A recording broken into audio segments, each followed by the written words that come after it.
இன்றைக்கி நம்ம சேனலில் ரொம்ப டேஸ்டியாக கத்திரிக்காய் சட்னி எப்படி பண்ணுறது அப்படின்னு பார்க்கலாம். சின்னவங்க பெரியவங்கன்னு வித்தியாசம் இல்லாமல் நிறைய பேருக்கு வந்து கத்திரிக்காய் பிடிக்காது. அந்த மாதிரி இருக்கவங்களுக்கு இந்த மாதிரி நம்ம பண்ணி கொடுத்தோம் அப்படின்னா நல்லா விரும்பி சாப்பிடுவாங்க. அவங்களுக்கு கத்திரிக்காய் சேர்த்துருக்கோன்றதே தெரியாது.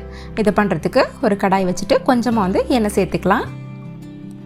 இப்போ இதில் வந்துட்டு ஒரு 10 காஞ்ச மிளகாய் வந்து சேர்த்துக்கலாம். உங்களுக்கு காரத்துக்கு ஏற்ற மாதிரி இந்த மிளகாயோட அளவு வந்துட்டு குறைச்சோ இல்லை அதிகப்படுத்திக்கவோ வந்து செய்யலாம். இப்போ இது கூட 2 பெரிய வெங்காயத்தை வந்துட்டு பொடியாக கட் பண்ணி சேர்த்துருக்கேன். இது வந்துட்டு வதங்கிறதுக்கு கொஞ்சம் ஈஸியாக இருக்கும் அப்படிங்கிறதுனால நீங்கள் வந்து சின்ன வெங்காயம் கூட வந்து தாராளமாக சேர்த்துக்கலாம். அதுவும் வந்து டேஸ்ட் வந்து நல்லாயிருக்கும்.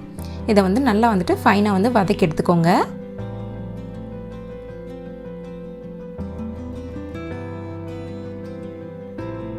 இந்த அளவுக்கு நல்லா வதங்கிடணும். இப்போ இதை வந்துட்டு ஒரு பிளேட்டில் மாற்றி நம்ம ஆற வச்சு எடுத்துக்கலாம். இப்போ திரும்பவும் கொஞ்சமாக வந்துட்டு எண்ணெய் சேர்த்துக்கலாம். இப்போ இதில் வந்துட்டு நான் வந்து ஒரு 3 கத்திரிக்காய் வந்து சேர்த்துருக்கேன்.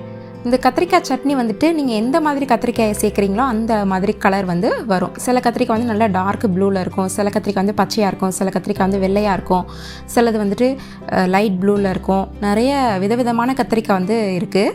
ஸோ அதனால் எந்த கத்திரிக்காய் சேர்க்குறீங்களோ அந்த கத்திரிக்காயை பொறுத்தது கலர். இப்போ இதில் வந்துட்டு 2 பூண்டை வந்து சேர்த்துக்கிறேன். இந்த கத்திரிக்காய் தோலெல்லாம் வந்து கலர் வந்து நல்லா சேஞ்ச் ஆகி வரணும். அந்தளவுக்கு நல்லா வதக்கிக்கணும். அதுக்கப்புறம் இது கூட 2 தக்காளியை வந்துட்டு கட் பண்ணி சேர்த்துக்கலாம்.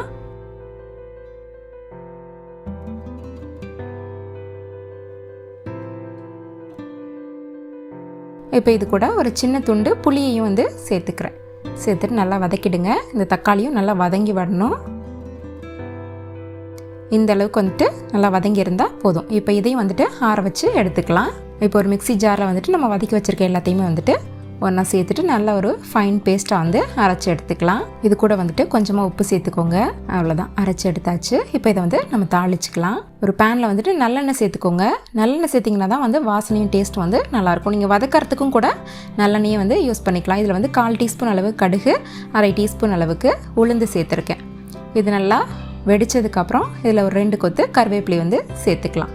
இதை அப்படியே நம்ம சட்னி கூட வந்துட்டு சேர்த்துடலாம். நல்லா கலந்துட்டு அவ்வளோதான், டேஸ்டியான கத்திரிக்காய் சட்னி சூப்பராக ரெடி ஆகிடுச்சு.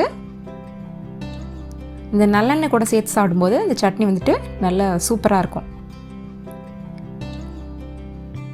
அவ்வளோதான், கத்திரிக்காய் சட்னி வந்துட்டு சூப்பராக ரெடி ஆகிடுச்சு. நீங்களும் இதை ட்ரை பண்ணி பாருங்கள். இந்த வீடியோ உங்களுக்கு பிடிச்சிருந்ததுன்னா மறக்காமல் நம்மளோட சேனலை சப்ஸ்கிரைப் பண்ணுங்கள்.